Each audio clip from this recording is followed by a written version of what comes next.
Hello, and welcome to Ask Me About K-Pop, the essential guide for recent converts and seasoned fans alike. My name is Shannon. And I'm Angelica. And welcome to a very special first edition of the Ask Me About K-Pop Movie Club. I didn't say it with you because I wasn't sure if you were going to say movie club or movie night. I didn't want us to I'm going to say movie club. Because like a book club, we asked all of you to watch this movie too. Yeah, we did.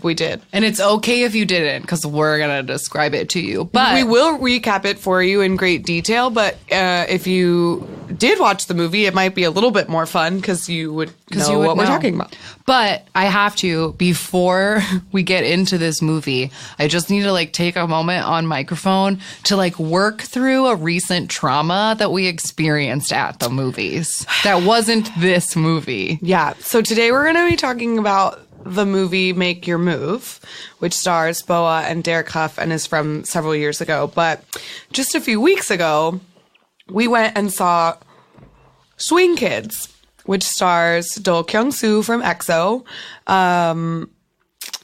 And I don't want to spoil the movie. I want to try to not do that. But I just feel like my expectations for this movie were very, very different just based on, because all these XOLs were just go see Swing Kids, support Swing Kids. Dio's so great, support Swing Kids. And the trailer is very fun. Yeah. And so I went into it wanting to see it because, for one, I love to watch people tap dance. Yes, it's a tap dancing movie. It's a tap dancing movie. So Swing Kids. So when I watched I watched it because on Kyung-soo's birthday, the lead tap dancer that's in the movie, his co-star, posted a video of him tap dancing to Tempo, which was so cool. It was awesome. And so through finding that, then I watched the trailer of this movie and I was like, oh, maybe this would be fun because Kyung-soo usually does, or Dio, he usually does very dramatic films. We mentioned in our EXO episode that he does a lot of acting, and he usually does really, really dramatic movies. And then I watched the trailer for this one, and basically the premise of it, as told in the trailer, is that during the Korean War, at a Korean prisoner of war camp, a U.S. military, I think he's a lieutenant or a sergeant or something, he gets tasked with putting together a dance team comprised of prisoners of war. And so he gets Kyung-soo and 3 other people to join him, and he teaches them how to tap dance, and they put on a show. And the trailer is fun and lively and kind of goofy and a little bit slapstick. And it just looked like it was going to be a lighthearted movie about this ragtag team come together to swing dance. And maybe it's our dumb American ignorance and that American war, you can have an American war movie like that, I guess we do, or they're because here in America, our Korean War media was a show called MASH. I was literally just going to bring up MASH. I was look at MASH. Funny doctors. Yeah, you can have series or shows or movies that are about fun in the army. Meanwhile, there's a war in the background and but the movie doesn't touch on the fact that there's a devastating war in the background. Right, but we should have known that obviously any movie about the Korean War would be devastating. It's going to be horribly violent and very upsetting. And gory. So gory. So unexpectedly gory. And that's the thing about this that I just can't stop thinking about is I heard another coworker use a term recently, resensitize. Because I love violent TV shows and movies, and I love horror movies. And Wade and I were joking the other night while we were watching True Detective that our favorite TV genre is grisly child murder, because that's what every TV show is about. But the violence in this movie shook me to my fucking core, and I couldn't stop thinking about it. Yeah, and I think it's because it is juxtaposed with the other extreme of the spectrum as far as entertainment goes. This movie, pun intended, swung from very, very over the top, ridiculous, Like comedic, slapstick, silly like stuff. groan worthy. Like there was a dance battle between prisoners of war and the American soldiers that was like it was like a Saturday Night Live parody of A like dance fight, like it was like or a something. joke. Yeah, But- it was absurd. And then 10 minutes later, 10 minutes carnage. later, yeah, like the reality of war is like thrust bloodily into your face. And you're just like, wait, what's happening? The tone of the movie just went back and forth so quickly. It was very jarring. It was very jarring. It was very jarring. But the dancing was great, and the parts of it that were great were so great. So I guess I just really wanted to just like talk out my trauma, and like if there are any other XOLs listening, like because this movie is getting some traction, it might show up in a neighborhood, in a theater in your town, or on VOD soon or something. And I don't want to tell people not to watch it. I just want people to know. Yeah, just be aware. This is a fucking war movie. It is not a nice tap dancing movie. Yeah. If you're looking for something that is going to be lighthearted and fun, this movie is not that. It's not. Thing. So just be aware. But that being said, the tap dancing in this movie is amazing. The so dancing was good. so good. The dancing is so good. One of my favorite parts, like, I mean, all of the dancing is amazing. Maybe with the exception of those silly American soldiers, but that's okay. But one of my favorite parts is there's a montage where Kyung-soo's character is like teaching himself how to tap dance. And so there's a montage of him like tap dancing through the camp, and he like slowly gets better and better and better. And just like, I mean, first of all, like the ability to perform that in and of itself is amazing. Yeah. Like for someone to be a very good tap dancer and then like show the like struggle of learning it is like difficult as an actor and performer, but also just like, I don't know. It was so good. Like he worked very hard to learn how to tap dance, and he does an amazing job. And he did a great job, and he was very endearing, and like, he's a very good actor. Yeah, so I just wanted to like recommend with the caveat of know what you're getting into. Yeah, recommend with an we asterisk. didn't. We didn't know. And we didn't know. But yeah, I just had to say something on the podcast because I haven't been able to stop thinking about this movie like since we literally saw it. thought about it every day since seeing it. It's and we saw it haunting me. weeks ago. It's haunting me. So anyway, that's Swing Kids. But today we're talking about a different movie. We're talking about another tap dancing K-pop movie that's called Make Your Move. And it's from 2014. 2014. This movie was formerly called Kobu 3D, and it did come out in 3D. Yikes. This was a collaboration between CJ Entertainment, who we've brought up before. They like make K-pop and food and movies, like they make everything, and SM Entertainment and a Hong Kong company called High Top Releasing. But anyway, let's just to like, in case anybody didn't watch the movie, like just to get a sense of it, I'm just gonna play the theatrical trailer so we can just hear perfect. Make Your Move was advertised. Should we say, to preface, this movie stars Derek Huff of Dancing with the Stars and Boa. Welcome to Static. Standing room only, 5 nights a week. New York's #1 nightclub. He had the desire. It's a long way from dancing on a New Orleans street corner, man. She had the passion.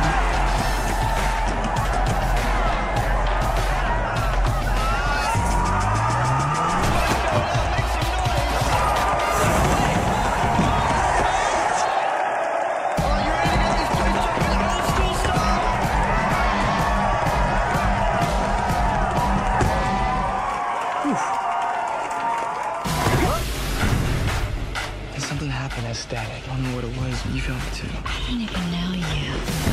Stay away from my sister. He's been here one day, and look at the mess you caused. I have nothing to do with whatever's between you and her brother. I'm going out now. Let's go. They're gonna send you back to Japan. Just give up the girl. Not a chance. Would you miss me if I had to go back? More than you know. I never planned to hold out my hand. So take it or let it go. The lines are fading, the walls come down. So let me in, I won't let you fall. We could have it all, 'cause in You got one shot. Don't blow it. I was so proud of you tonight. Probably wouldn't have done it if it hadn't been for you.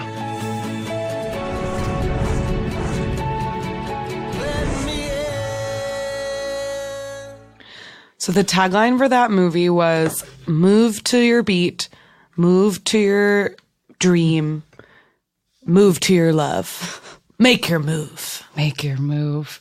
And it is from the writers and producers of Step Up and Save the Last Dance. Yes. So it's that kind of movie. It's absolutely that kind of movie. Yeah.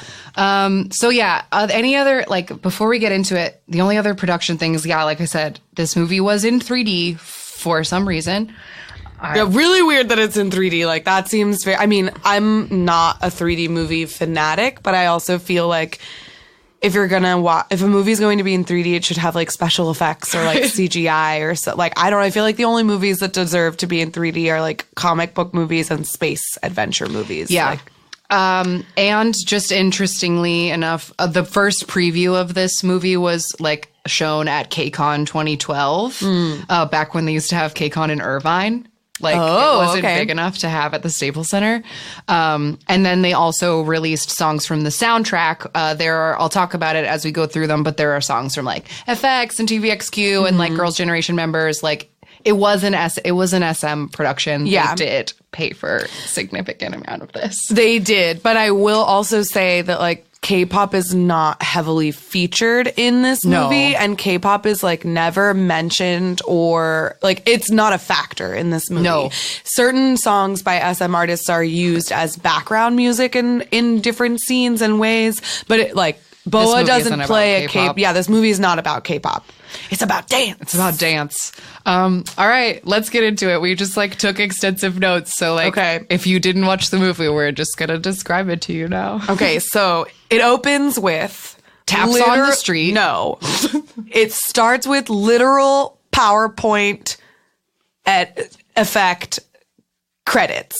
PowerPoint credits. Do you Okay. remember what I'm talking about with the cheap ass font where like the credits of the movie where they're naming the actors and the title of it, it's like in Arial font or like Helvetica or something, and there's like a spotlight like graphic on it. Okay. It's the cheapest. It looks like it was made in iMovie. I just wrote down because I was very distracted that it was like an opening on somebody walking on pavement in their tap shoes. And I was Yep. like, you're not supposed to do that. I know, it's very bad for your tap shoes. But yeah, so opens with We're introduced to our main character. His name is Donnie Bray. yes, and it took me literally until the end of the movie to realize that it was Donnie and not Johnny. Oh, wow. I had the Yeah. closed captioning on. Oh, so. I didn't have the closed captioning on. So yeah, Donnie, played by Dirk Huff, is a streetwise tap dancer busking in the streets of New Orleans. Because nothing says classic, authentic New Orleans like this goofy tap dancing white guy. Yeah. So I denoted every single like dance number of the movie so that they Okay. could be spoken about. So the first dance number is Donnie has like a hustler friend who gets all these tourists straight off a bus and be like, you gotta check out Donnie Bray. The real New Orleans. And he like does some tapping and he swings on some light poles and he like makes a kid dance with him and like, oh, look Yeah. at Donnie. He's an entertainer. Yeah. And then the dad from the Wonder Years shows up. Yes, as the gruff cop who explains that Donnie here is 6 months has 6 months left on parole and he needs to get a job, And a he real can't be job. around these bars. Yeah. You're not allowed to be within 50 feet of a bar, Donnie. And I wrote down because it said, I think it's too loose, but they said that this movie is like a West Side Story Romeo and Juliet thing. Yes. So I wrote Officer Krupke, but he doesn't come back. No, he never So comes back. He's not He never Officer comes Krupke. back. Yeah. But it is a Romeo Juliet story. Enough. Yeah. Enough. 2 houses, blah, blah, blah. So then his hustler friend, is watching a YouTube video about a cool club, and FX New ABO is in the background of the club. Our first bit of K-pop in the movie, I guess. And then the friend says something about, oh, your foster bro. Is your foster bro going to be okay with this? We got a lot of exposition in this movie. There's so much exposition in this movie. And Donnie's like, you know what, man? I just need to go to New York. Yep. And he immediately packs a bag. His friend, he just got off the street, after which I wrote this down because nothing is funnier to me than the idea of Derek Huff being a tough, streetwise convict. He is a homeschooled Mormon weirdo who danced with his sister competitively since he was 5. And he's a nerd. To have him say lines like, if that PO keeps busting my chops, I'm going to swing him one day. He's not tough, guys. He's not tough. But so... He's like, just tell my parole officer I'm working on an oil rig on the coast. It'll be fine. Yeah. He's like, just you cover for me while I go. I'll make more money there than I would... Than I ever could here. Yeah, than I ever could here. So I'm going to go dance for my brother's club. Yes. So then we cut to... My brother, who's played by not Nick Cannon. It's Gary from What I Like About You. So we cut to Gary from What I Like About You and Nacho from Breaking Bad, and they're in a convertible, and they're talking about picking up chicks. Yep, and sharing their best lines. They're real cool guys. Mm-hmm. They're not cool guys. Then Gary gets some kind of shady sounding phone call, I'll take care of it. So I said I'll take care of it. Yeah, so we know that I kept calling him Gary in my notes. I think his name was Nick, but he's Gary to me. I think it is Nick, and I kept calling him not Nick Cannon because when he first appeared on the screen, I was like, is that Nick Cannon? And then I was like, no, that's not Nick Cannon. That's the guy from What I Like About You. So... Yeah. Gary, not Nick Cannon. Gary or Nick, whatever. Okay, now we go to our next dance number, which is Stomp. It is Stomp. Mm-hmm. Boa and her friends have a warehouse drum circle / crazy arm dance. Yeah. Something. So we just cut from immediate convertible to now we're meeting Boa's character for the first time, and she's a stomp bucket drummer dance leader. Yes. And they're doing this cool-ish stomp dance, and then a fucking van just crashed through the wall. Yeah. Yes. The van just comes crashing through the drum almost circle. Killing 3 people. Almost killing all of them. Not Nick Cannon comes out of the van, makes a very gross crouching tiger comment. He calls her Hello Kitty as well. Yep. Which I wrote down. Gross. Yes. And he says something like, do you think I'm into this crouching tiger? As if... It was a disgusting moment. Yeah. But yeah, so burst onto the scene. Not Nick Cannon is clearly insane and dangerous. Yeah, because he just broke a wall with a van to threaten Boa over her drumming, and you're just oh, and he's not in my neighborhood. Yeah, and so what was the problem? She was using a warehouse that he owns? Too close to his warehouse club. Is that or literally something? it? It was just proximity too think close? so. I literally didn't know the context. I also wondered later in the movie, because of weird plot points, about her drums being locked up in the club or whatever, and something else that happened. I wondered if originally that van crash was supposed to happen later in the movie, and then it felt weird, so they put it at the beginning. But it also felt really over the top, to start the movie on this dude is crashing cars through walls to threaten women. What is happening? And it also didn't make sense because he was basically saying you can't do this here in this space, which was, for me, I was why do you own that space? Because and if you do, you just destroyed it. Yeah. So I didn't get what his deal was. Plot hole number 1. Yes. But then he picks up Derek Huff. He picks up Donnie. He is the foster brother. Foster brother. Donnie's mom ran off when he was a kid, and Gary's mom took him in. Yeah. So whatever. It's just to explain that one of them is black. That's Yeah, like one the of them is only black reason. and one of them is white, and they make like a few comments about it throughout the movie. You guys are brothers? I see the family resemblance. Exactly.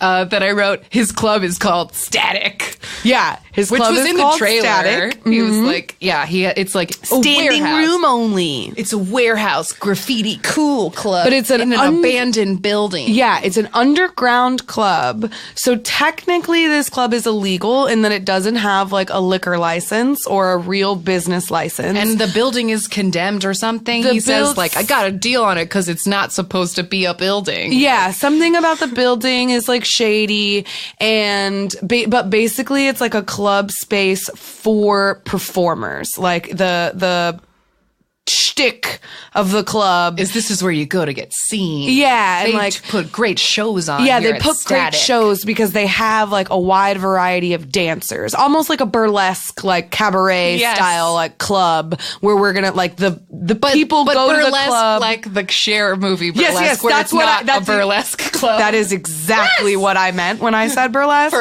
Perfect. was not at all referring to the actual act of art burlesque. form. I was talking about the Cher movie. There we Burlesque. go. Thank you. Where like people go to this club to see these performers. Yes. is my point. And the next thing I wrote down, because it was very funny to me, we meet like Nick Gary's like assistant, who's just like a blonde lady, and Derek says something to her like, "Oh, I've seen your body painting dance videos online." Oh, and I yeah. was like, "Body painting dance," and I like wrote it down like, "That's a tease. We're gonna see that body painting dance later." Yes, and we do. And we do. Okay, so then he like Gary takes him like upstairs to this like attic room that has this intense mural. An exposition mural. An exposition mural that has like Boa, like a photorealistic painting Literally of has Boa on it. Boa painted on it with her drums. And so then not Nick Cannon launches into like the whole wrote- saga. This is where I wrote, wait, so much backstory, and I had to pause it so that I could write it all down. So this long backstory that he tells in truly a boring exposition monologue that is just like, and this and this and this. And not Nick Cannon's not even on camera because the camera is panning over this exposition mural as he tells this story. So he's like, oh, this rich guy named Michael comes to the club all the time and he loves to spend money. And like, oh, my best friend Kaz used to live up here. He painted this. He painted all of this. Yes. But then Kaz's little sister, I let her crew come play here. Mm-hmm. And Michael became obsessed with her. And then Michael started telling Kaz that I was against him. Yeah. So basically not Nick Cannon and Boa's brother, Kaz, Yes. I guess was his name. They opened up Static together and they were business partners. And then this like Wall Street investor, Michael, comes in and you know he's a bad guy because he wears those button ups that have the white collar and cuffs, but the actual shirt is a different color. Right. Classic Typical 90s Wall Street bad guy. So he comes in and he falls in love with Boa and he starts whispering in Kaz's ear that like not Nick Cannon is like betraying him and like giving him like, short ends of the stick. So then Kaz like believes him and in a big fight decides to leave and open up his own club with this Michael Wall Street douche. So now Aya's not allowed. So then I guess this is supposed to explain to us why she got her practice space crashed into, because she caused all of this. Yeah, with her she's the dancing problem. and she needs to stay away. Yeah. It's a lot. So then we cut to Boa's apartment and I wrote, Kaz is hot. We meet the is brother hot. and he is hot. He's on Hawaii Five-0, which I don't watch, but he's the star of that television program. So if you watch that, then you know who he is. I thought the star of Hawaii Five-0 was Jin from Lost. Well, this guy is also on Hawaii Five-0, like many episodes of it. So Got a good I guess guess they then, have 'cause multiple Jin is also Koreans very on hot. the Hawaii Five-0. So Kaz is hot. He like comes over to Boa's apartment and he has a giant ponytail bodyguard who we see several more times in the movie. Yeah, but who in this opening introductory scene ends up peeing in a bowl in the hallway because Boa won't let him guns in her house. No guns in my So apartment. she Boa says. is not a criminal. She doesn't approve of this criminal lifestyle. She just wants to dance. She just wants and to drum. dance. And we learn in this scene that she wants to dance the right way. Like, she doesn't want to have... she wants to earn it on her own. Yeah, she doesn't want Michael to pay for it. She doesn't want Michael to pay for it. She doesn't want to perform in her brother's club either, because she wants to make her own name for herself. Yes, and this was where I got a little bit confused thinking about it later. Like, is that we find out in this scene also that, like, Boa is broke as hell. Like, she doesn't have any money, but then she has, like, a new computer or something, and her brother's like, where did you get that? And she's like, Michael gave it to me. And so I was like, does she like Michael? Does she like taking favors from Michael? Like, I found that whole dynamic I didn't even very catch that. weird. There was something Maybe about, like, it's just Michael that had given her something, and the brother was like, He gave her the bowl that she gave to the boy to pee in. I couldn't remember. He said something about, like, something being for Michael. Okay, then never mind. I'm totally off base. But we do learn that Boa's visa is about to expire. Yes. And so she needs to get a dancing job or, like, sign on with an agent or whatever, or else she will have to go back to Japan. Yes. And this was something that I wrote down because it's literally not explained until the third act. Right. Because when her brother first appears, he asks her in Korean, "Are you okay?" And then Says to the girlfriend best friend character, like, there's a girlfriend best friend character that he speaks to in Japanese. Yes. But he speaks to Boa in Korean. And says that if she doesn't get a job, she will have to go back to Japan. And so it's literally not explained until the third act whether or not she's Japanese or Korean, because she clearly speaks both languages and she's, like, from Japan. Anyway, you find out much, much, much later on that she is Korean but was born in Japan. Yeah. So she speaks both.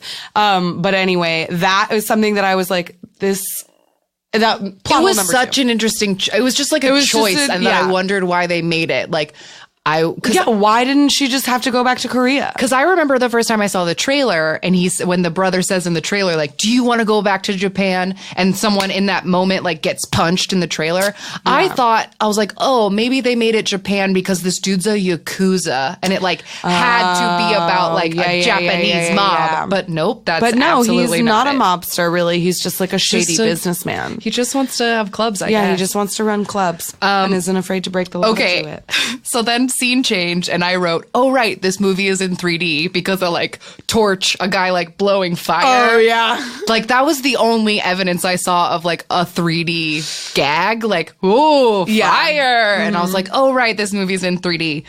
So, not Nick Cannon pays off the cops. Right. To, like, To not look the bust other up way. his club. And then this... So we go into Static, we got, like, ring dancers, and there's, like, swings, and there's, like, a blogger with a camera crew, and she's like, hey, Christy here from Cool Things Blog, like, we're at Static tonight, and, like... And she says that you hear something about how all of the proceeds or whatever, like, it's a charity, it's a 'cause it's a charity scam. event or something. Yeah. Like, whatever. It's some sort of benefit. Right. Then we suddenly cut back to outside, and a sweatshirted hand lights a bunch of firecrackers out in front of the crowd, and everybody scatters, and then you see all these hoodie people, like, run behind the club. Yeah. Then it's, like, a massive dance number that just, like, keeps going on while a bunch of stuff is happening in the background. So basically, this is the masquerade ball scene from Romeo and Juliet, in which our Romeo and Juliet are going to meet for the first time. Exactly. And so it is, the backdrop of that is, like, the first experience we have of Static. This, like, crazy performance art club in which, like, there are multiple stages and different performers who are each doing different styles of dance. Yeah, We have, so the like, first crew we see is, like, this Moulin Rouge, Pussycat Dolls kind of thing. They're doing, like, flips and dancing on chairs. And Donnie looks at the stage and he's like, I want to do that. Yeah. Like, he just wants to dance. He's, like, out in the crowd, but he wishes he could dance. And then we cut to, in the back, like, the firecracker people was Boa and her crew. Yes. Because I guess at some point where it wasn't explained to us, which is, again, why I think the car thing is out of order. Yeah. All her drums are locked up in the club. Yes. Like he locked her drums in a cage, so she hasn't had them. She shouldn't have had them. Yeah. I don't know. Yeah. I was confused about So this it's part. it's confusing and unexplained as to how her drums ended up locked in static. Yes. That's never explained. Then we cut back out to the stage, and a girl with a single line of glow on her face just sings a song that's just like la la la la la. It's la, la. literally just And her voice sounded like this Korean singer who like sang a soundtrack song that I really liked, but I could find no proof that it like was her or wasn't. The voice just sounded familiar. And then we see the body paint dance, and it's just the girl is painted in blow paint, and she's doing like She does like fabric aerial dance. dancing. But this is when we have our through the fish tank Romeo and Juliet. Yeah. Like Boa is wearing a white hoodie with like spikes. Yeah, it has It's like studs on it. She's trying to be sneaky, but she is in the crowd in a white hoodie. Like you can see her from a bazillion miles away, Yeah. but there's like gentle confetti falling, and Derek Huff is like walking slow. They're like walking slowly in the and crowd. he hears the taps on her sneakers. She walks by and he hears the taps on her sneakers, and that's why he turns around, because he hears taps. He hears the taps. And so, Beauty of the and then, taps. yeah, and then like the delicate confetti falls, and he like sees her smile as she watches the dancers. So then this next dance crew comes out. They're like a circus crew. They're like doing crazy acrobatics. Oh yeah, such insane and then contortions. Boa's crew, which are called Kobu, they fucking kick those circus people off the stage. They roll their drums through the crowd. Yeah, they just like push take their over. drums, and they're like, out of my way. And then I wrote, they're sick, because they were pretty good. They did a really cool move where they bent over and they put their foot in the hoods of their sweatshirts, and they pulled their sweatshirts Yeah. off in like one move with their feet. It was fucking Throughout cool. this entire movie, there's really good choreography for clothing taking off removal. clothes. Yeah, and it happens multiple times and in multiple in multiple contexts, and it's really great every time. But I did personally like a little bit roll my eyes at like Kobu's whole like shtick. For one, you don't learn the name of the group as Kobu until like an later. hour And like I into the said movie. before, this movie was originally called Kobu 3D. That's like what it was supposed to be called before they Interesting. changed And it to make your move. Yeah, so they must have like rearranged certain scenes. But anyway, I don't know. It was just like, it's like hip hop stomp tap dancing, and it just seemed a little bit like cheesy to me. It's like very hokey. Yeah, it was an interesting choice just because like I don't know, like I want to see Boa dance for real, so I don't know why she had to be in a drum crew. Like the making it a drum crew it just is like seemed- a different thing. Yes, and it also it was just weird because it was also like, oh, well, did you only put in these enormous drums because it's like, she's from Asia. Don't forget, she's from Japan. Look and at it's her like, Asian drums. yeah, like why couldn't she have just been like a dance crew? Why couldn't they have just been a dance crew? I don't Like know. they could have just done like hip hop tap Sure. without the stomp Sure. element of it. I don't know. But whatever. Then the culmination of this whole dance thing, Boa runs to the back of the room and she just jumps on a lighted bar and starts doing cool ass tap. I wrote, Boa is the fucking best. Because all the parts where she was dancing are what make this movie Yeah. worth watching, honest to God. True. But Derek Huff or Donnie sees her dancing and he's like, this is my moment. And he crushes some beer cans and he tapes them to onto his shoes. boots. And then he jumps up on the bar and they're magical and they're perfectly synced and they're doing this incredible like tap partner fight dance. She almost stomps on his crotch and then she kicks him off the bar. And then he jumps up and da, da, da. Like they were, it was like magic. Like it They was do magic. that like beautiful thing that only happens in musicals where you sing in perfect harmony and you know all the same steps and the same words because like you looked at each other and you fell in love and now you have like magical synchronicity. Yeah, but her brother is here. Dun, dun, dun. And then he slapped the shit out of Derek Huff. He gets slapped. And then they like all run out of the club in the chaos. And then Donnie's like, don't go with them. Come with me. And he shoves her in a cab. Yep. And then I don't remember why I wrote this down, but I wrote, it is New York. I think it's because the cab driver because has the two cab jobs. the cab driver like had a bunch of stuff in the back of the cab. So Boa was forced to sit like on the middle seat and Derek Huff is like sitting right next to her. So they're very smushed together. And so Derek Huff says something like, "Oh, it's a little tight back here, guy. Like, don't you think?" And he's like, I'm not breaking any rules or whatever. Like, you want to file a complaint? And Boa laughs and is like, "It's New York." I'm like, why? So then they like have some talks in the car, and then another dialogue I wrote down is like when she gets home, he says, "Hey, I'm not in all that back there," and she says, "You're in it now." Ooh. And so they show up at Boa's house, and then at that same moment, her brother and not Nick Cannon surround them in cars. Everyone jumps out. They cut their taxi off very dangerously, and Boa comes out and says, "Are you fucking crazy? Yes, someone could have been killed." And the taxi driver says, "Shoot somebody or get or out. pay me. Or pay me. My meter's running. Shoot someone or pay me." Yeah. It's New York." Yeah.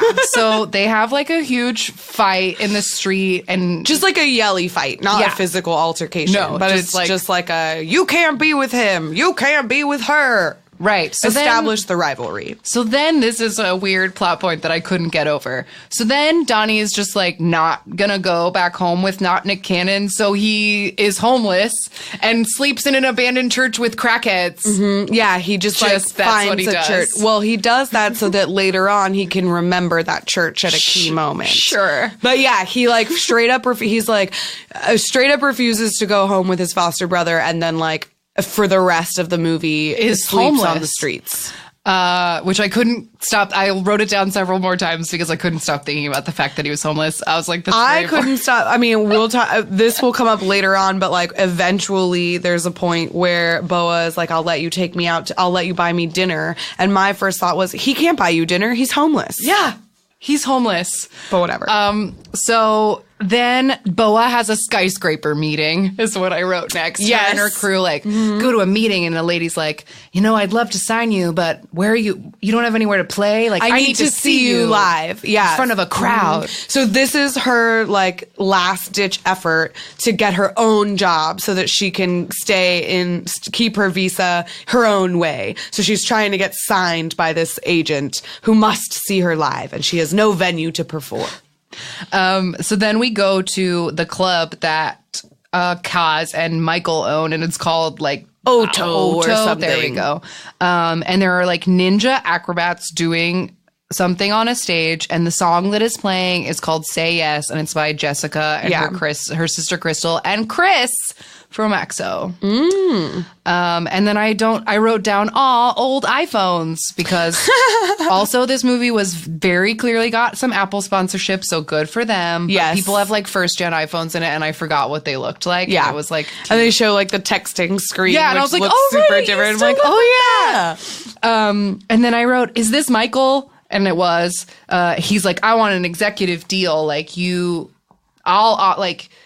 Because she's telling her brother, like, the lady said I have to perform in front of an audience. And he's like, "You can perform here, but you can only perform here for me. Yeah. Only for me." So basically, Michael's trying to like own Boa because he like fell in love with her dancing. And so he basically like Boa is explaining her situation to her brother, and Michael butts in and is basically like, "I'll let you perform here at this club, but if you perform here, you cannot sign with this woman. You must only dance for me. Like, I want an exclusive contract," which is really dumb because it's like, well, that doesn't solve my problem, you fucking turd. Like, get out of here. You weren't a part of this conversation. Right.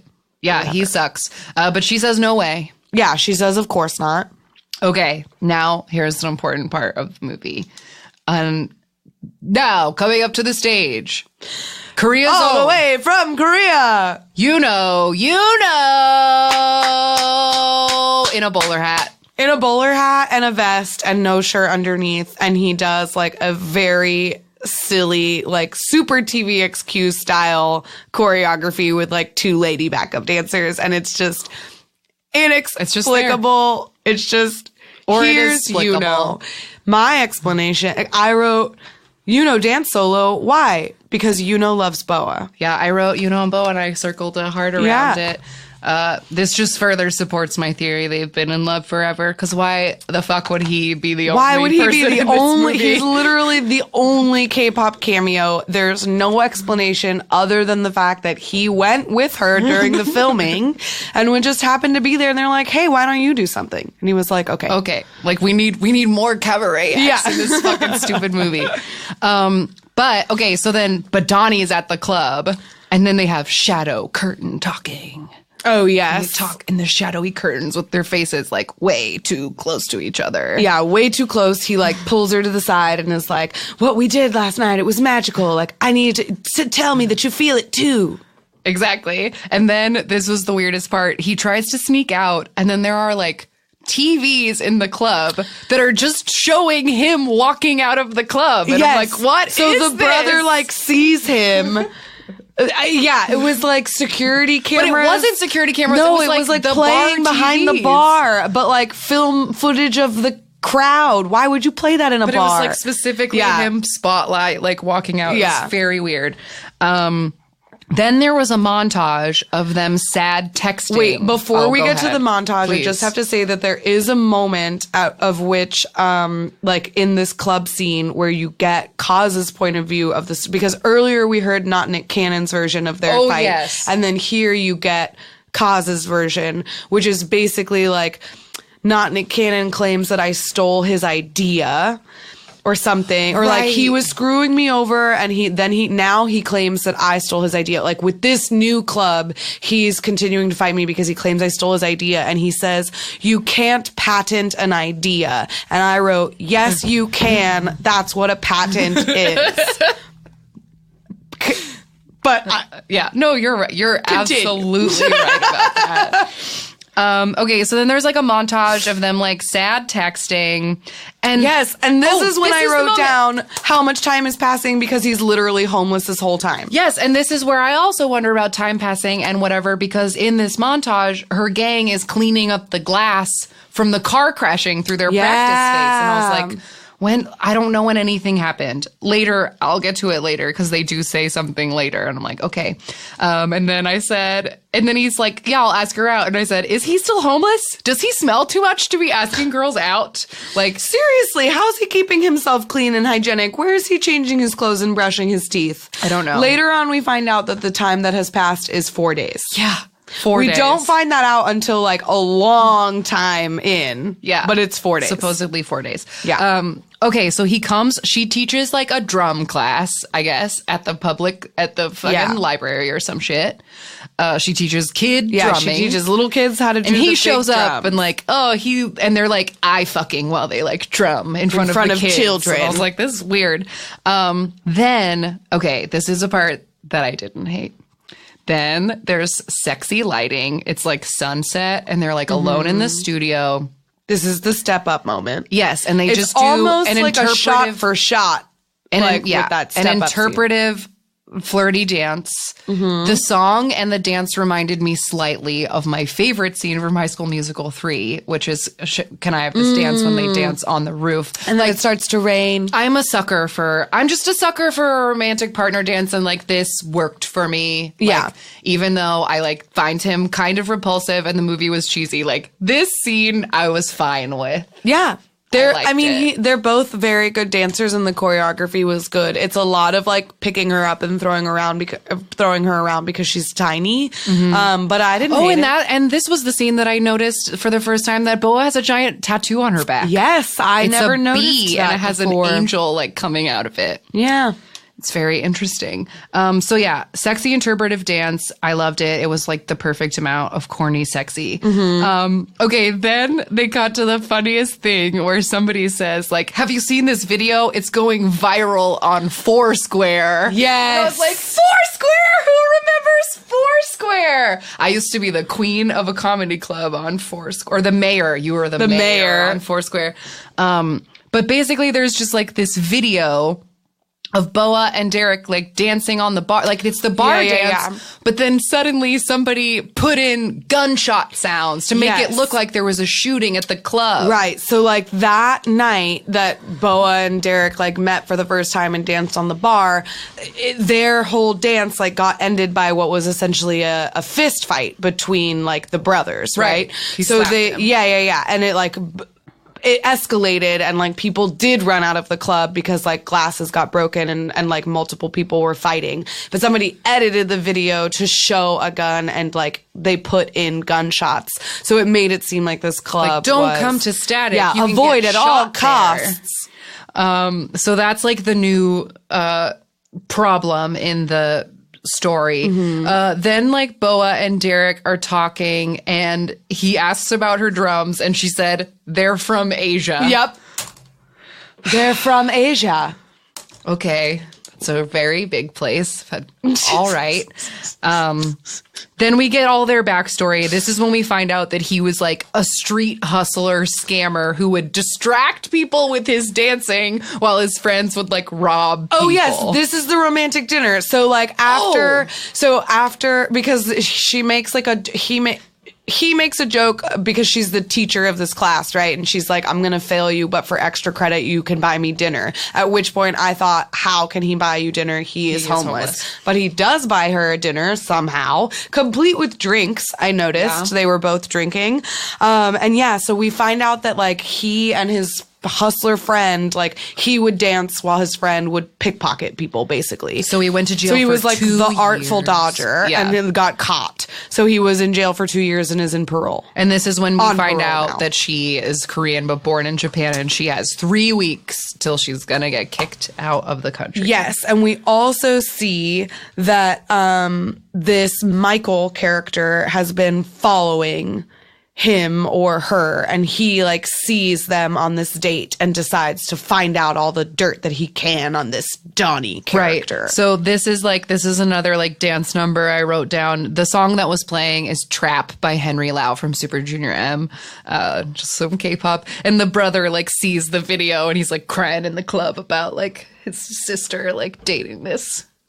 Oh yeah. He's like very upset about it. But he's also, is that the scene where Kaz is like watching that old video of him and not Nick Cannon like being bros, and he's like, I think that's what it is, because I wrote bro sees picture crying in the club. Yeah. Okay, it was so an old Kaz picture. is like he's like, no, he's watching like an old video package where him and not Nick Cannon are like arm in arm, like I owe this guy everything. No, I owe this guy everything. And he's like sad because he misses his bro. And it's like, to me, I wrote down that this whole bro tiff seems, and that's literally what I called it, a bro tiff, seems unfounded. Like it just they describe it very vaguely as to like who did what wrong, and it seems like there's no reason for the feud. Absolutely the feud no, is totally it's groundless. Super, super groundless, and like, not to spoil the ending, but like it honestly made me mad in a Romeo and Juliet West Side Story way that nobody does die. Like there aren't any consequences. This isn't like that story where like someone is supposed to like, of course not. This is die a Step in the Up fight. movie. I know. They were gonna bring people together with dance. You're right. It didn't need to be a tragedy. Okay, so then Donnie shows up at Knock Nick Cannon's club, and this is when he said, "You disappeared for 4 days." Yes, and we learn that it's been 4 days. So what happened? He's been homeless for 4 days. At which point he has like wooed Boa somehow. And so what we learn basically is that this edited video of this like supposed shoot up of this club has not only tanked business, but is also like probably created and released by Kaz and Michael, like the rival club, right? Like they are the ones who did this.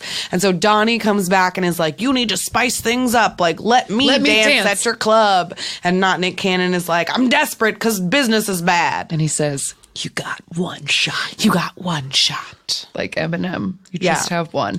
Then there was a weird scene where Boa is supposedly, I guess she has a job. She works at a cafe. Yeah, she's supposed to be waiting tables, but she is talking out loud about this guy to the point where customers are like, this is like, She's talking to the girlfriend, best friend character who's sitting at a table. Sure. But she's talking like about Donnie or whatever. And yeah, they're custard. allowed in this restaurant as she like walks between tables. She's just talking about her own business. And I was like, Yeah. okay, that's not a great way to try to, if you're trying to stay in the country. Also, why doesn't she have a visa for that job? I'm confused. Hey, you're right. That's a job. Maybe it's an under the table cash only Maybe. because she's an illegal immigrant. And maybe that's how. Well, but no, but she's not illegal. She's not an illegal immigrant because she had a visa. It's about to expire. Okay. Oh, it's about to expire. Oh, that's the problem. But I then guess why this doesn't job that isn't coffee enough. Yeah, maybe it's only part time or something. I don't know. I'm Okay. not an immigration lawyer. Then we cut to, I couldn't stop laughing at this. Donnie practicing as hard as he can in the dark, under a single spotlight, wearing the exact outfit Kevin Bacon wears in Footloose when he does his sad dance. Yes, Like it's the same. the tight jeans and the blue tank top. without the yeah. Yeah. 100%. So he's like Kevin Bacon tapping in the dark. Kevin like, Baconing. I'm gonna get it. The This is baconing. my big night. Okay, then it's the big night and the circus And people he are makes back. sure to say like, Boa, I'm practicing, like, come see me dance. Yes. This killed me. Okay, so the circus people are there, and now it's like time for Donnie's big tap number. And Boa came, and then he just like struts like Mick Jagger in like a very weird way for like a while. Like it's not good. His like big dance number is not great. Okay, I did not like it. I felt Well- like he was dancing very weirdly. for one, it starts out and he like it tells the brother at the beginning, like, I'm gonna need the house band and this, and I'm gonna work with your DJ or whatever. Like, he says lines at the beginning where he's like, I'm going to need this. Like, I have a very specific grand idea in my head. But then in the moment of it is made to appear as though the escalation of this dance number is all spontaneous. He pulls people out of the crowd and they know the choreography. Yes. So he starts out and it's like just Everyone him. can tap dance. It's just him on the stage. For his big moment, he decides to wear a very schlumpy hoodie.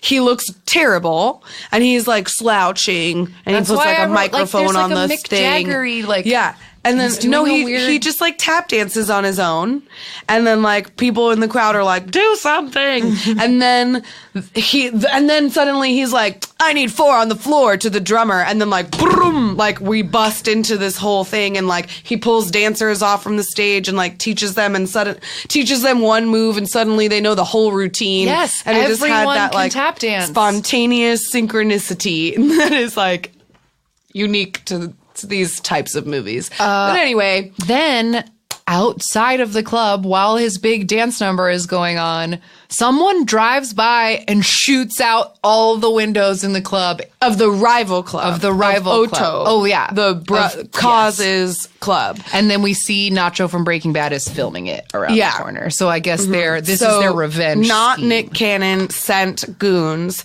to go and shoot out the windows. And they specifically shot like above the people's heads or whatever. Like they weren't like trying Raining to kill glass people. is still dangerous. But yeah, raining glass is still very dangerous. And how did they know that those bullets, like, I don't know, you shouldn't shoot at stuff. No, of course not.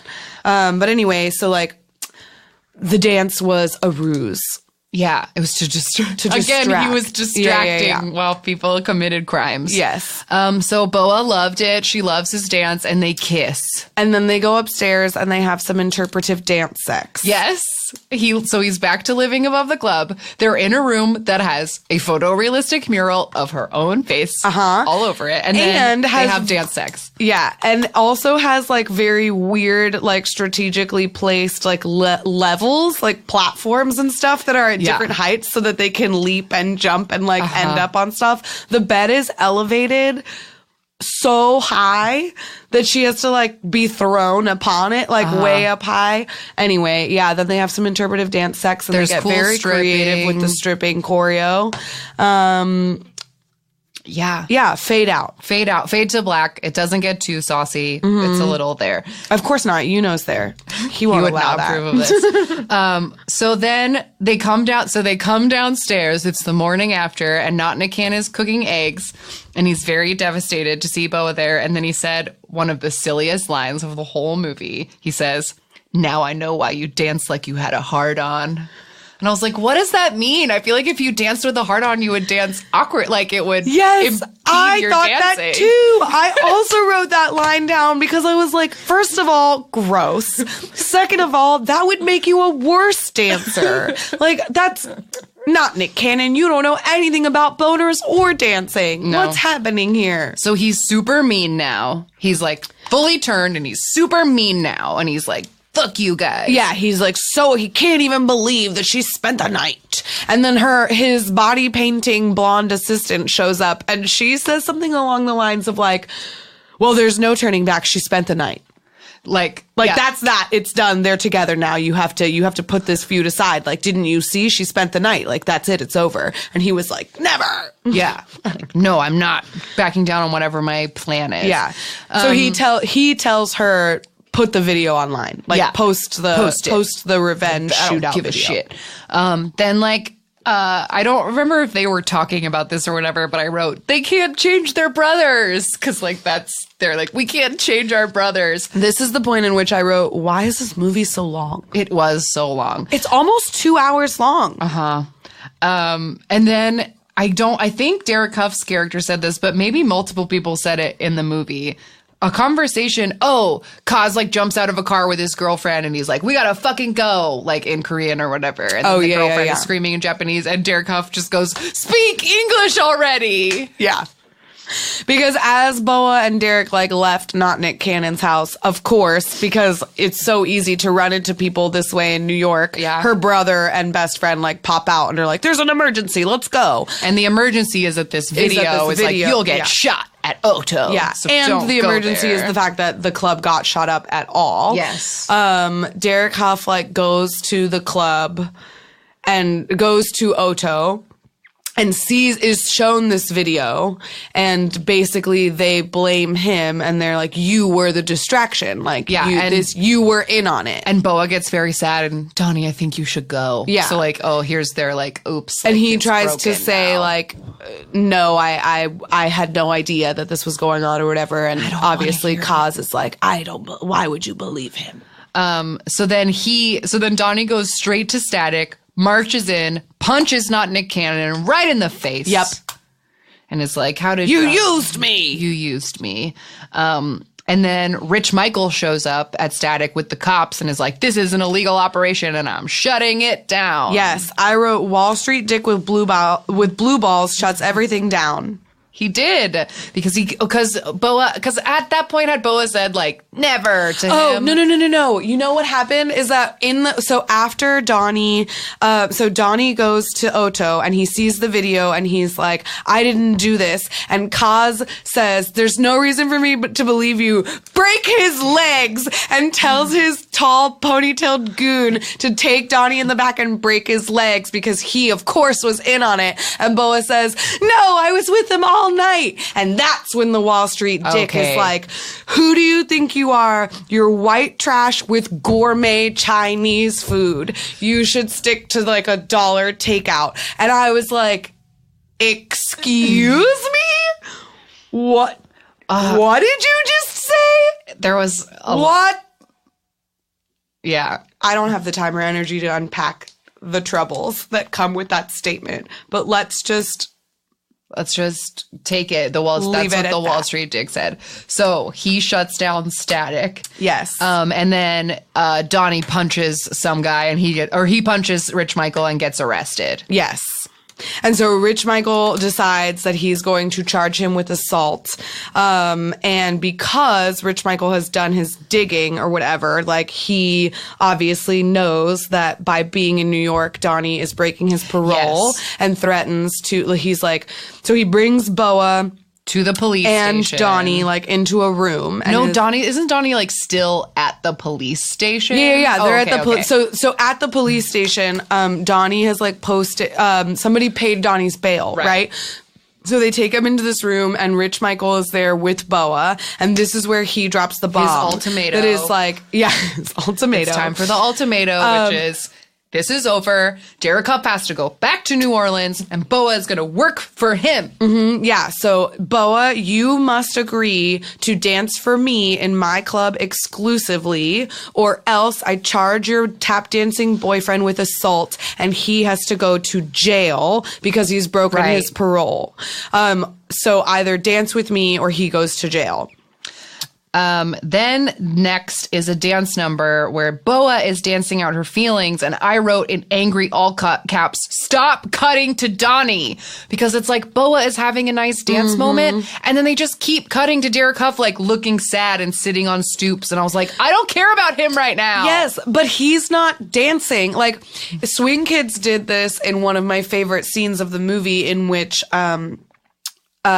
Dio's character was dancing. Yeah, Dio's character is dancing, and then like he's practicing, he's like dancing out his feelings, and then the main girl in the movie is like, I just can't get this song out of my head, and she starts dancing, and they're doing the same dance moves, but in different places. Like in that, like, and it's like a beautiful like moment to show like how in sync they are, or whatever, that they're like going through similar emotions or whatever in a same space. So it was like, if Derek Huff was also sad dancing wherever he was, then that would have made sense. But he was just sitting on stoops looking sad, and it was like, why? And I just felt like I was missing good Boa dancing, and I just wanted to see it. And like the last shot of was like, it cut to her like finishing a move and then like walking, and I was like, well, where was that dance? So it really bothered me.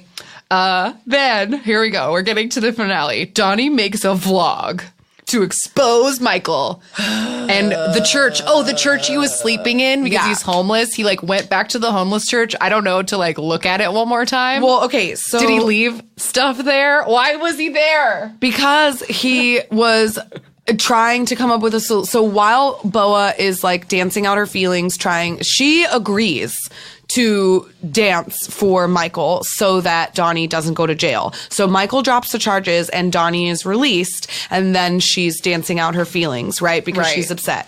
And so he, in the meantime, as he's like moping on the stoop, is trying to, I guess, come up with a solution for like patching things up between their brothers. And so he goes back to this church, and like this is his aha moment or whatever. He like looks around the church and realizes that it's actually like a beautiful space.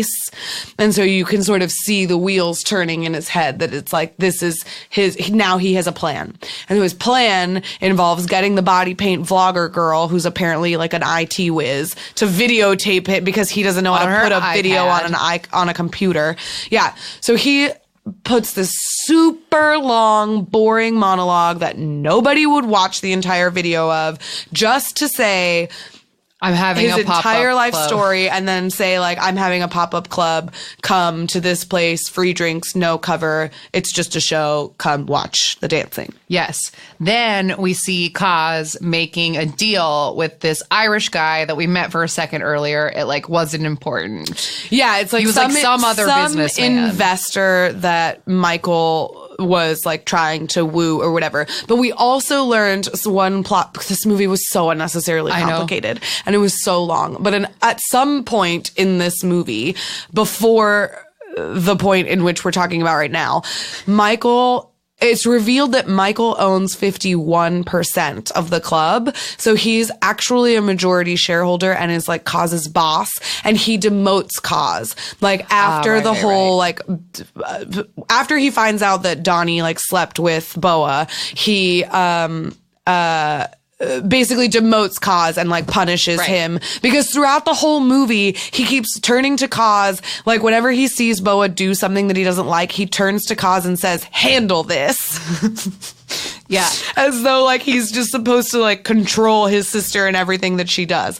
Yeah. But anyway, so they're having a meeting, which led me to believe that they were going to kill someone. Like the tone of the meeting makes it sound like, I was like, oh, here's our Romeo and Juliet. Someone's gonna die. Yes, and it seemed as though Michael was going to die. Yeah. Because Kaz and this Irish guy, they bond over their mutual hatred of Michael and decide to team up in order to fuck with him in some way. Yeah, but I thought it was gonna turn to violence. So then we suddenly cut to the church, And I just thought it was funny. This weird Girls' Generation song called Cheap Creeper is playing. It's a very odd song because Cheap Creeper is a weird saying.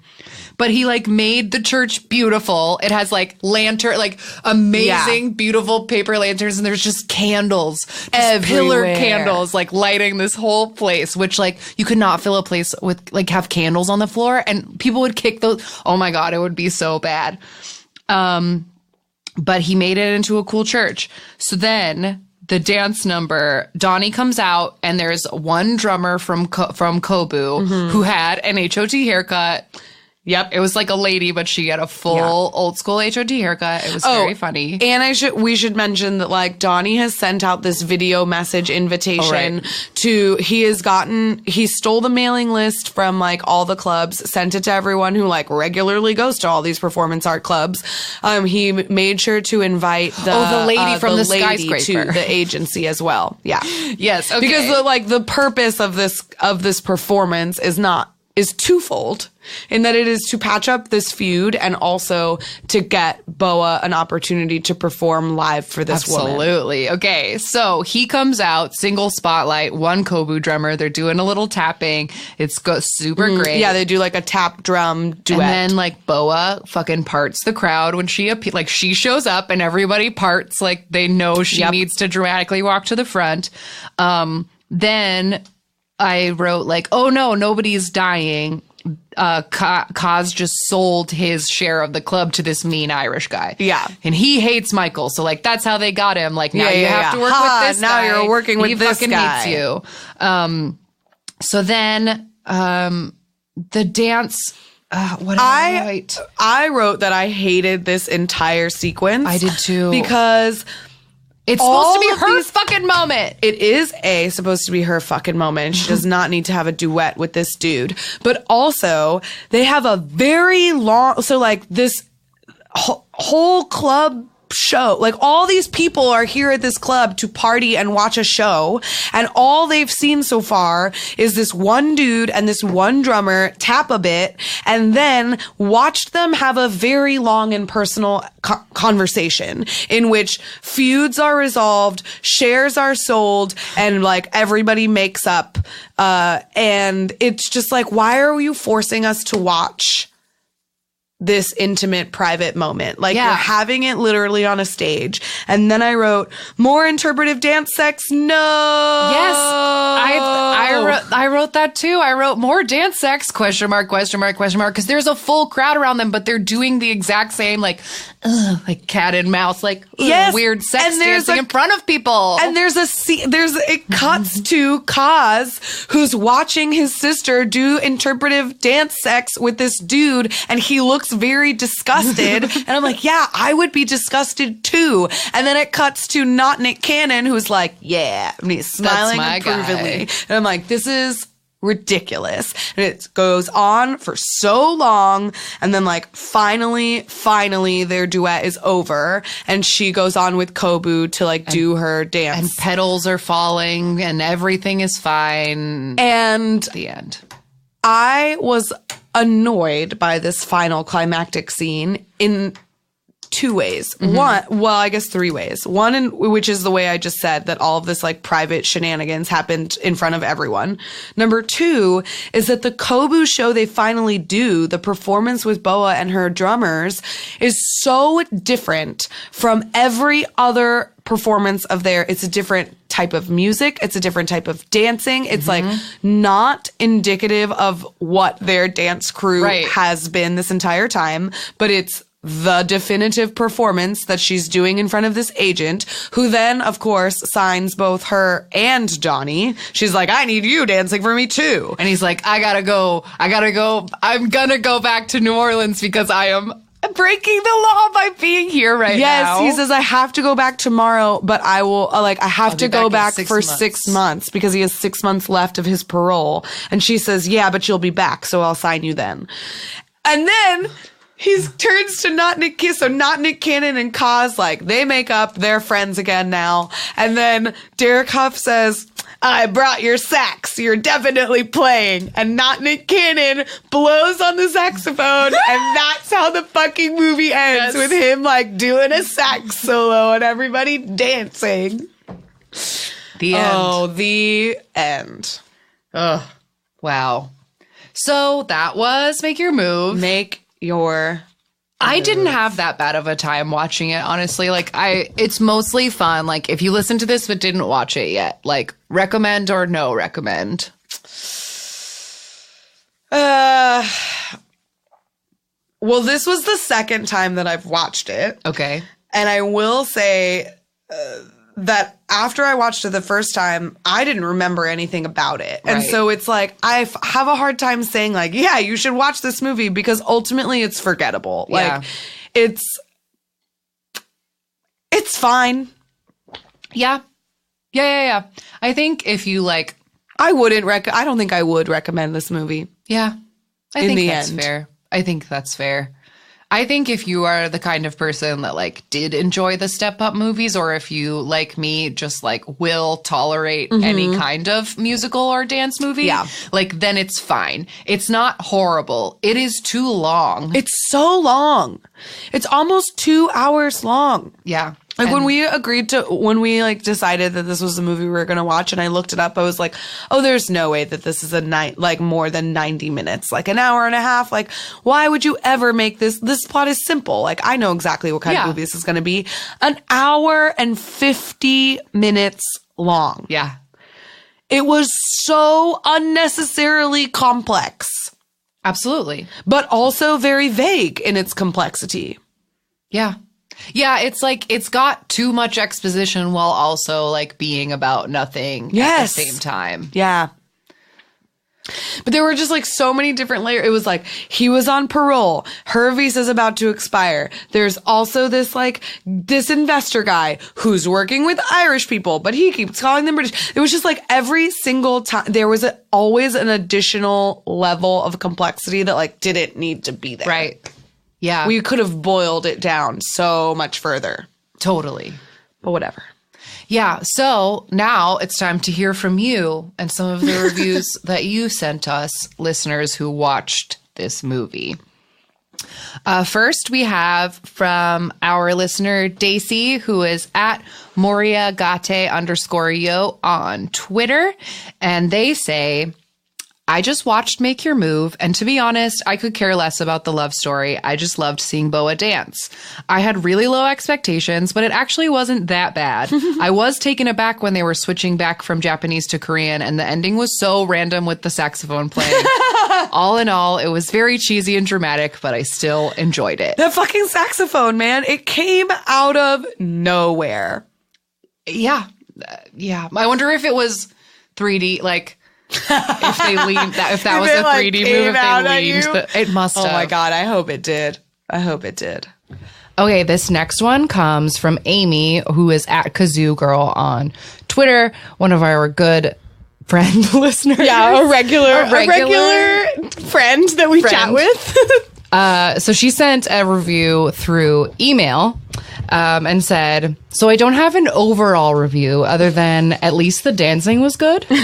Mostly I wish I was drunk and MST3King it with my friends. And since I only had one beer alone, I wrote my comments below. My main takeaway is that the dancing is really good, but it never seems to hit hard enough or really work with the drumming. The drums plus the tap is dissonant, and the combo seems to make each less impressive than they would be alone. Oh, totally agree. The sound levels are terrible, the dialogue was muddled and lost, but the tapping is lost under the music and the drums. Boa does a great job, and I feel like she conveys a lot with her face and body language when the dialogue and direction is lacking.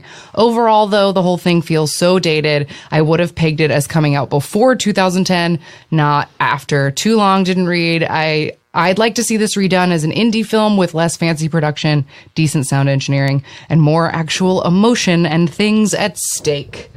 Fair. That was a really common review that I read like online, like Amazon and Rotten Tomatoes and stuff, was this idea that like the dancing was good, but there was no authenticity or like didn't emotion. mean anything. No, like it was an underwritten mess that most people agreed would have been better as a made-for-TV movie. Yeah, it like because there could have been like Boa being like, "Oh, my father gave me this drum." Like I don't know, there was or Derek Tuff being like, "Tapping was the only thing I had." Like there wasn't any emotion or stakes in there. Yeah, there weren't any stakes and there wasn't any connection to the two main characters that the audience made.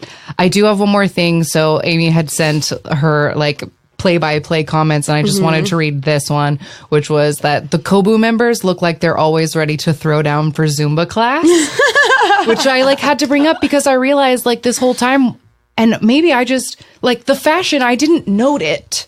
Like I should have, maybe I should have noticed what people were wearing more. But I feel like I didn't write, other than Boa's white hoodie, I don't remember like writing anything down, but there had to be terrible clothes, right? Like all I remember is that Boa and her crew wore a lot of like harem sweatpants and tank tops and sports bras, Zumba and clothes. sleeveless hoodies. And then Derek Huff was always in like a ratty t-shirt and jeans. Okay, so maybe it wasn't It like that wasn't notable. super like outlandish fashion by Okay. any means. We have one. Although the body paint girl did have a bad wig the whole movie. Ooh. Segment, is this a wig? Is this a wig? It is. Hashtag yes. Yes, it's a wig. I have one more review. Let's pull up the Instagram. This was sent by a quiet kerfuffle on Instagram. They said, the best part of this movie was without question, you know. I didn't even realize he was in it, and even though it was just for a minute, he made it worth the $4. Parentheses. I've fallen so hard for TVXQ. I also discovered that I love Boa. That's all. The soundtrack caught my eye in the credits too. There are so many random SM artists, GGFX, Super Junior, Chris of EXO, TVXQ. But even with so many good artists, I didn't like the soundtrack at all. As far as the movie itself, if Romeo and Juliet was made into a Disney Channel movie, but not for kids, then this is it. It wasn't that good, but it also wasn't all bad. The dancing wasn't my style, but it was definitely enjoyable. Yeah. That's a very on point review. It's like, oh, Yuno's a fun surprise, and like it's a fun Boa surprise. is great. Like Boa is we great. said it so many times. Like Boa is the best part of this movie. Boa's fantastic, and like it is really fun to hear all the SM artists in the background, but like none of the pieces put together make for a stellar movie. No. So It's really just fine. yeah. The Disney Channel movie, but not for kids, is a good analogy, I think. No, totally. That totally fits. I like that. Yeah. Cause it's it's lame and wholesome in that way, but it's also like about drinking and fucking and Yeah, and, like, having shooting a dance and, club. like, but it yeah, also yeah. isn't. It isn't. But that then either. it's also none of those things. Exactly. Like it's also very not explicit with its adult themes. Totally. Even though the main character is a convict. Boa said fuck Who's on once parole. though. That Yeah. was fun. Yeah, she did. Maybe twice. Yeah. So Yeah. I don't know. Yeah. It's like they're trying to be adult, but it was like kind of. It like didn't really Not pan really. out. Yeah. So that was our very first edition of Movie Club. If anybody has any suggestions for K-pop adjacent movies that we could do next time, please let us know, because I don't have any ideas, but this was fun. I would like to put out I've made this request before and no one has ever fulfilled it. I would love to watch that holographic musical Oz for our next movie club. It's also an SM extravaganza, and like, if anyone knows where we can watch that movie, please let us know. I'll pay for it. Yeah. I would pay for it. Yeah. I just really want to watch it. Totally. I still think I'm hoping we can make a screening of it like at COEX in April. Like I think we can see it in hologram. Like we can see it in hologram at the SM building if we time it right. Yeah. But wouldn't it be more fun to watch a 3D concert? Yeah. I'd rather watch that movie. Like, I'd rather not pay for it Totally. to see in the, because that would just be very expensive. But I'll pay like $5 to watch a version of it online. Understood. So if anyone is listening and they know where I can watch that movie online, send it to us, and that can be our next movie club. yeah, there you go. We will be right back with our random game. All right, we're back with another creepy ass random game. Oh, our random number generator is listening to us because it gave us Astro. We were just talking about them last week because they have decided to start 2019 off in a sexy, slutty way. And I can't resist that. You know I can't. It's soft, pretty boys in like pink pastels that are low cut and like doing a lot of body rolls. And it's just like soft and slutty. It's everything I need. want. And I'm very curious because I'm at present, I'm close.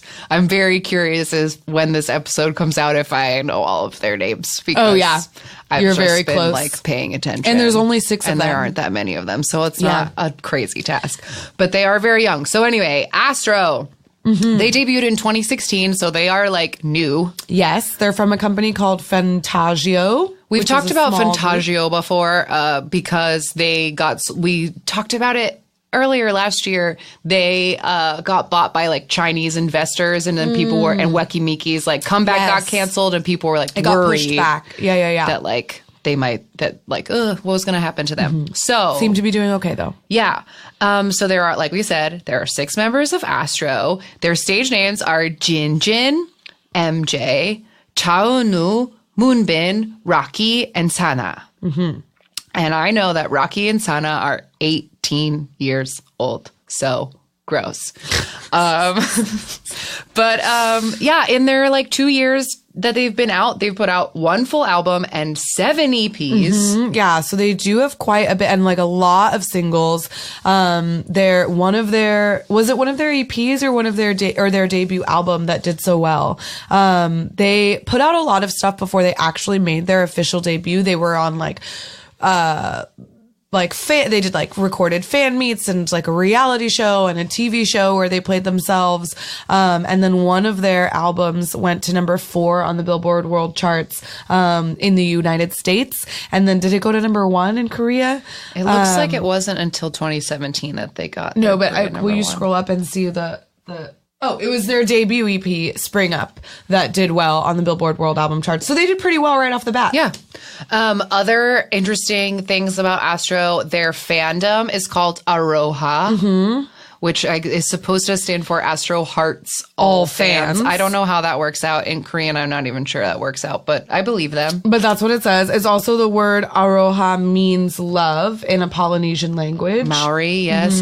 And I'm going to look it up specifically because I love it, because anybody who knows me knows that I love purple, and Astro's colors are 2 different shades of purple, which are called Vivid Plum and Space Violet. Ooh, Space Violet. Yeah. So I really like it because like this is what my hair looks like these 2 colors. So I'm very down for Astro's fan colors. Like they've got some hooks in me.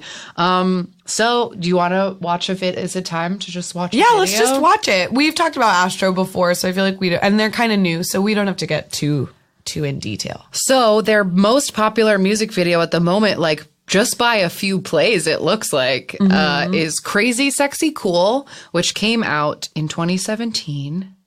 So let's give watch that it. a watch.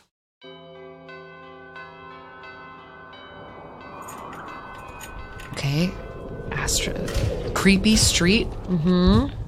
Wind is blowing and lights are turning out. This Astro sign swinging in the breeze. Like the leaky cauldron. It does. Oh, are they in is this an orphanage? Is this my like the God. Astro orphanage? They're all like sleeping in little rickety beds. This is like Little Orphan Annie. Oh no, is this Miss Hannigan? Oh, there's like newspaper all over the wall about Astro. Astro's great. Someone Human has an old video camera. Oh.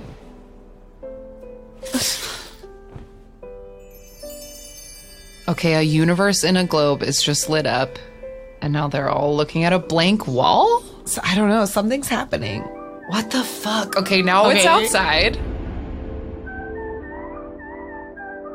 Okay, there's like a shadow girl that appears in the wall, and they're like, So What? Oh my god, this is crazy. Okay, it's also cutting to them like dancing out in a sunny afternoon in striped suits. Crazy, sexy, cool. Oh, the shadow girl looks like she's dressed like, definitely gonna be a boy. and she looks like she's dressed like Annabelle from the scary Annabelle movie. She has like pigtails and a lacy nightgown, and she looks like a scary doll. I've heard this song before. I love this. I love Astro. Their music is so fun. Okay, they're going into the wall now, and it's like windy. Oh, this feels a little like Peter Pan-ish, like getting sucked into Yeah.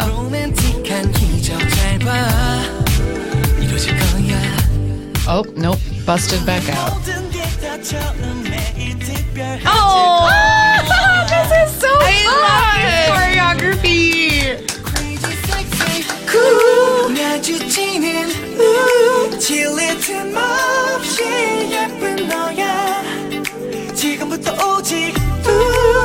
Are they directing a movie now? Okay, they have boom I don't know. boxes. I'm There's just so along for much the ride happening now. in There's this so now. many different concepts. What? Oh wow, he dances so beautifully. Whoa! Who's a b-boy in this group?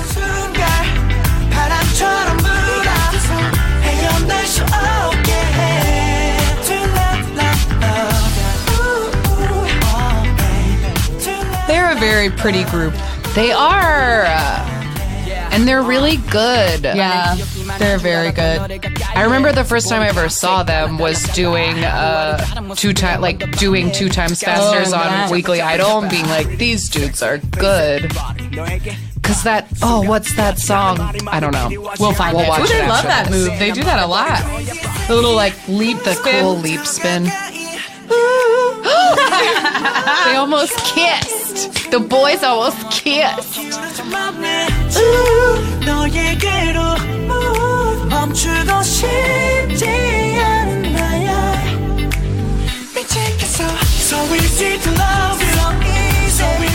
Okay, they like took a car full of Christmas lights out to the woods and they're wearing tuxedos. Oh god, there's like an angel there lady she is. coming down from the sky. The shadow girl. It is like Peter Pan. Yeah, she's like fairy dusting them.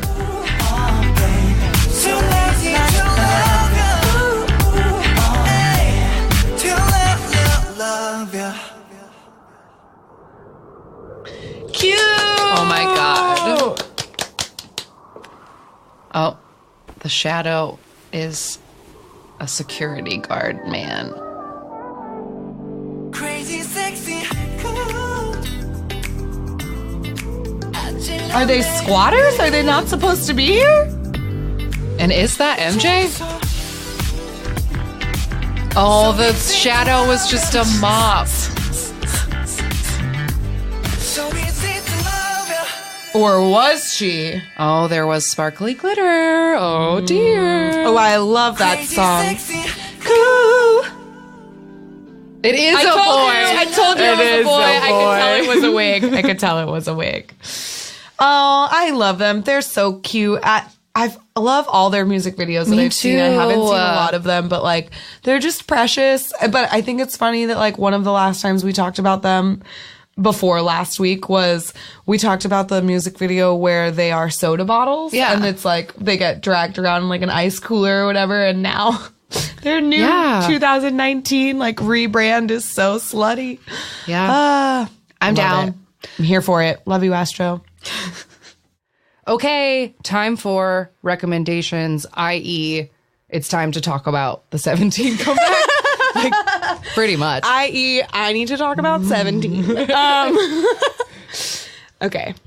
Where do we start? Oh, I'll get the facts out while you like pull yourself together. 17 has just come back with a new album that is called You Make My Dawn. That is a follow-up to their album last year, You Make My Day. Yes. The lead single is called Home, and the B-side that they are performing right now is Give It To Me. No, it's Good To Me. Good to me. Because you are Shit. good to me. That song is about getting head. Whoa! It's pretty obvious.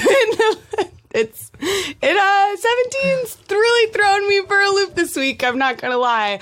Okay, so facts out the gate. Yes, Getting Closer is a song that they released a little while ago, and that song they did promote during award shows. That song is on this album, but technically that song is like a prequel to You Make My Day. So like You Make My Dawn is obviously connected to their previous album that came out over the summer, You Make My Day. And the whole idea is like Getting Closer is very like dark, and we like made jokes about how ready we were for goth teen. Yes. Because they were like all wearing black and leather, and they had their flowers, hair dyed, their and their sunflowers were dead. But basically, like the whole theme of like Getting Closer, You Make My Day, You Make My Dawn is like, I was in the dark until you came and you made my dawn. You like brought the sun to me, and then you like make my day as well. Like the sun shines because you're with me. So they are connected in that way.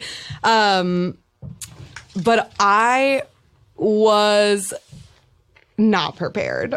No, I don't like it. I don't dislike it. No. That's not what I mean. Like, I like it. I liked Getting Closer so much. I thought it was going to be really fun. I listened to the album before there were any. I had just seen the Home music video, which is very sweet. Yeah, it's I so love the lovely. Homes. Home is so lovely. It's like a follow up to Don't Wanna. It sounds like Don't Wanna Cry, but like it's new. It's got interesting dissonant melodies. Love it. But the lyrics are very sweet. It's very like, you are my home. I feel comfortable with you. Like I feel safe. Yes. I am your home. And like we comfort each other. all of that is lovely. But then, like Thursday morning, I wake up to stages of the first song on the album, which is Good to Me. And there was a floor hump in the choreography, and I closed the video and I said, absolutely not. This is not. And I know this sounds weird coming from us. You know we love slutty boys, but like 17 is not allowed. Not allowed. Not allowed.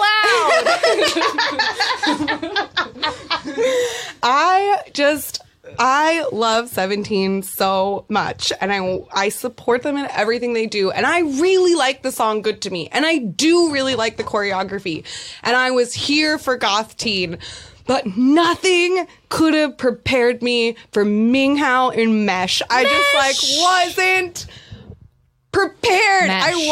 I wasn't prepared.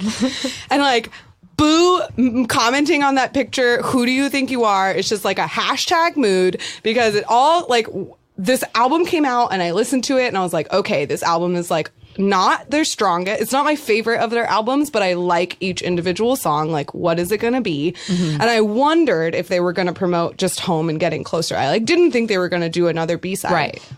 And then before I saw any of the stages, I saw that like Minghao had posted that Instagram hashtag photo by Mingyu, where like he's wearing his blazer and his like mesh and he's just like staring at that camera. And then that fucking, not only is there a floor hump in the choreography, right, there is a straight up handcuff the Eve move multiple times. A part of the main choreography when they're saying like good to me is handcuffing themselves over their head and then body rolling. Right. And that don't want it. I need them to be babies forever.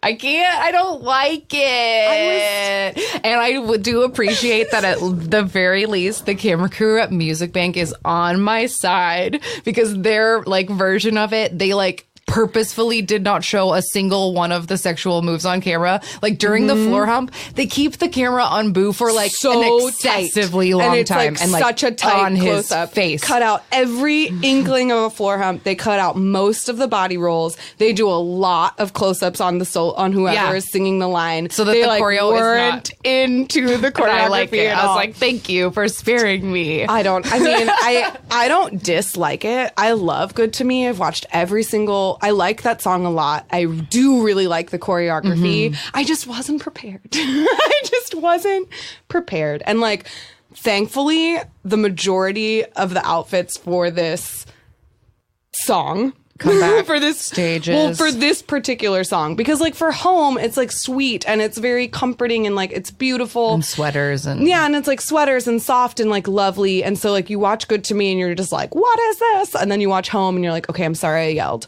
but. And they are very clothed, like they're very like drama gangsters. Like, yes, which a lot is of like a big Hawaiian coat. shirt outside of a Yeah, like button up shirt, like silky button up with the collar outside of the blazer, or like those weird, like Jonghan and Vernon are wearing these like weird button ups that have like detachable sleeves that make it look like you're wearing a jacket that you've like taken off of your shoulders. So it's like a or weirdly, the sleeves that like there was one Vernon outfit where it would look like there was a t-shirt and then you would cut the sleeves off a sweater and then like safety pinned them lazily in between. Yeah. And I feel like Kai wore something like that wore Lucky something One during the Lucky years One ago. stage. Yeah, years ago. back. And then DK had that one shirt that was like that had buttons on the shoulder seams, Yeah. and like only one side of it was opened a unbuttoned, little bit. so you could like peek his little shoulder. So like for the most part, they're like very covered up. But Minghao is a hoe. And I bet you he picked that mesh shirt himself. I don't even fucking doubt it. I know him too. Yeah, I think that's like the really interesting thing about watching this, like this sort of like start of a turn for 17 is that there are so many of them that like you can tell, especially in the floor hump, like for example, Coops and Woozy are going for it. Yeah. Everyone And else doesn't do, they like as much as they can avoid humping the floor, they don't actually do it. So it's like, it's not all the members that do it. It's Coops and Woozy and Jonghan, Mingyu, I think Vernon. Or is Vernon standing? I don't remember. I know for sure it's Mingyu, Woozy, DK, Jonghan, and Coops, and I think two others. And Coops and Woozy and Jonghan have like no problem going for it. I will also say that like as a side note, Woozy and Jonghan both have individual slutty stages, solo stages on their own tours. They like to grind.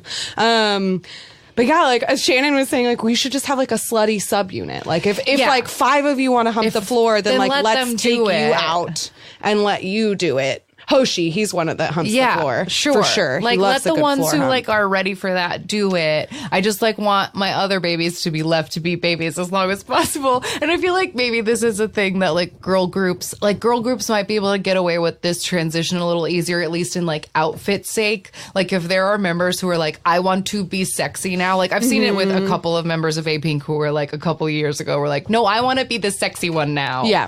Like you can do that in at least your outfits, even if the like comebacks aren't that way. And that's what Minghao's doing. Yeah, so it's very interesting. So what's your actual, like, this was supposed to be recommendations. Well, I know we just needed to talk about it. for a but- moment because like we joked the other day about how like, oh, I wish that EXO and 17 would be friends. But now I know for a fact that they are friends. At least some of the members are. And like, I'm just very concerned about the parallels that I'm being able to draw between Chanyeol and Minghao right now because like, Minghao wasn't supposed to do me like that. Right.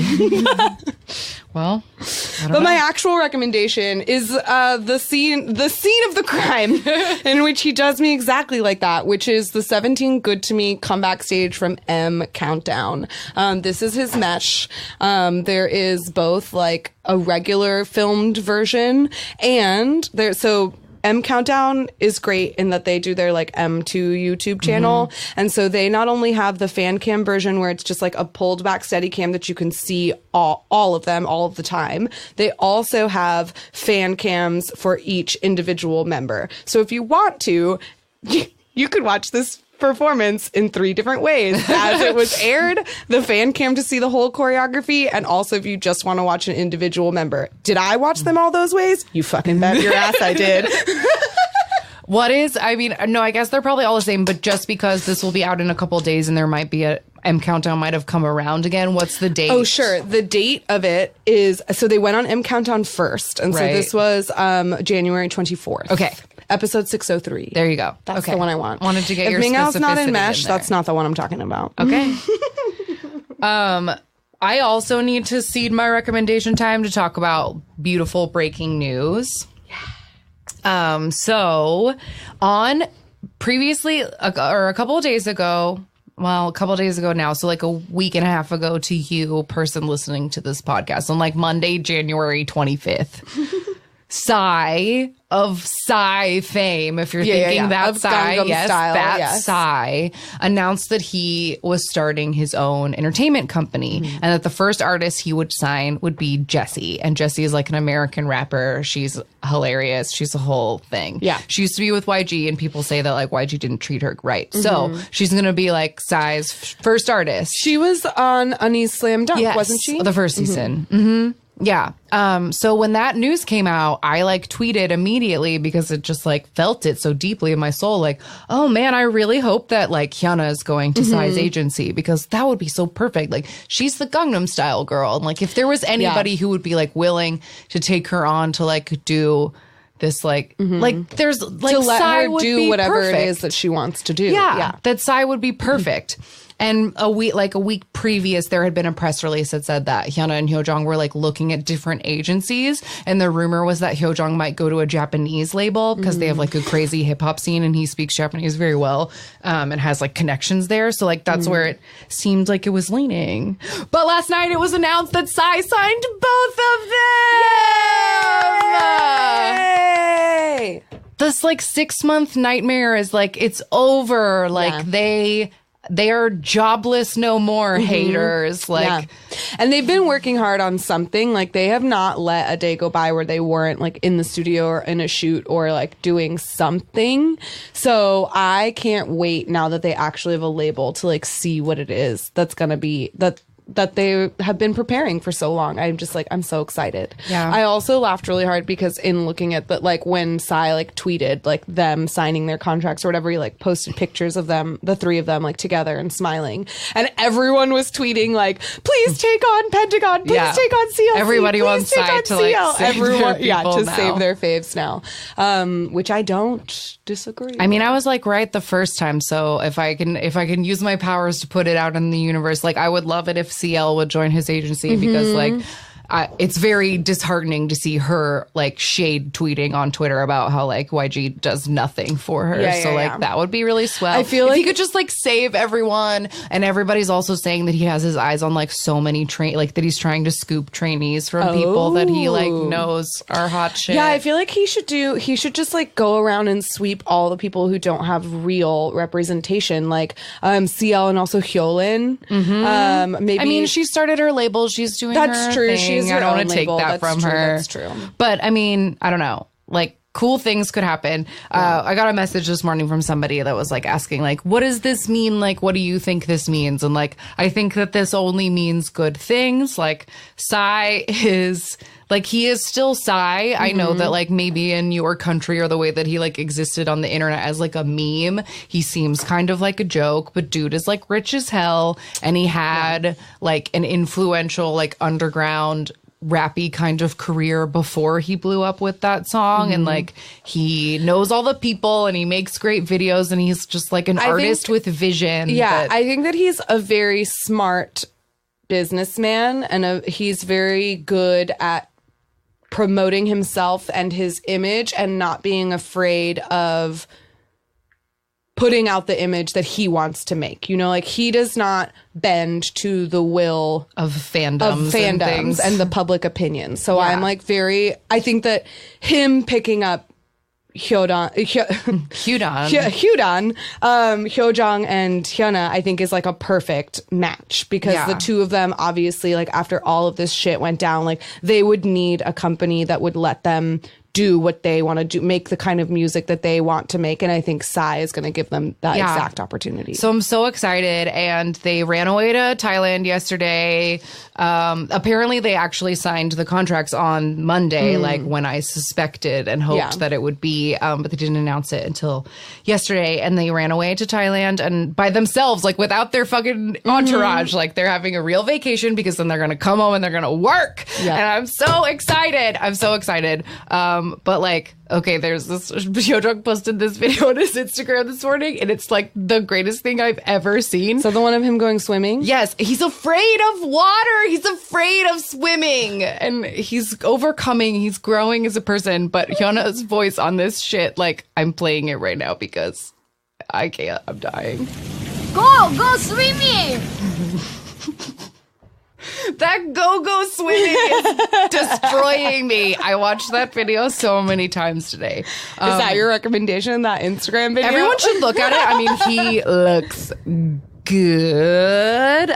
So you can watch that if you want to. But my actual recommendation, like just in a celebratory manner, I think everybody should go watch Oppa's Just My Style, which is the Hyuna version of Gangnam Style. And just like, she's so young and cute in a little cupcake dress. And like, it's in her and Psy, and like, he's saving her. No, not that she needs to be saved.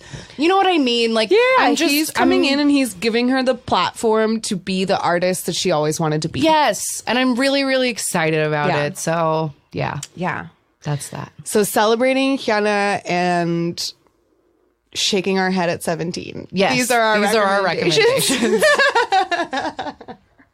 Well, that's it. And next week we will be back. You could be done. No, it's okay. I just got plugged. Next week we will be back with a very special episode with some very special guests. Yeah. I'm going to keep it a secret for now, but I think you guys will be very excited about it. So come on back for that. And if you would like to get in touch with us, we are at AMAK Kpop Pod on Instagram and Twitter, amakpoppod.tumblr.com for links if I remember to post them, and amakpoppod@gmail.com if you want to send us an email. And we are asking about K-pop, the podcast on YouTube. Thanks for watching this movie if you watched it, or for following along if you didn't. And we'll see you guys next time. Bye. Bye-bye. Jonghyun, your inspiration.